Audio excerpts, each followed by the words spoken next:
আলহামদুলিল্লাহ আমার বাগানটা দেখতে পাচ্ছ নিশ্চয়ই কত সুন্দর করেছে। বেগুন পেয়ে গেছি গাছ থেকে, এগুলো তো বাচ্চা বেগুন রয়েছে, আমি তুলে নিয়েছি অনেকগুলো বেগুন। তো দেখো এই যে বেগুনের লাইনটা রয়েছে কিন্তু, যাই হোক পেয়ে গেছি আমি অনেকগুলো বেগুন। আমি শসাও নিয়ে নিয়েছি, এই যে কিউট কিউট বাচ্চা বাচ্চা যে শসাগুলো, আর ওদিকে ঝিঙে রয়েছে। এখানে কিন্তু ঝাল গাছ রয়েছে ছোট ছোট, ভেন্ডিও হয়েছে।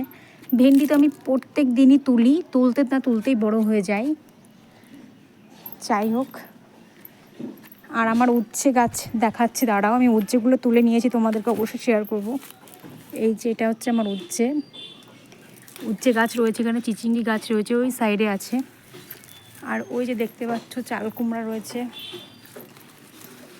এখানে কিন্তু চাল কুমড়া রয়েছে আর পুঁই শাক রয়েছে। দেখো এই যে এটা পুঁই শাক রয়েছে, আর এই যে চাল কুমড়ো গাছটা কিন্তু উঠে গিয়েছে সজনে গাছের সঙ্গে।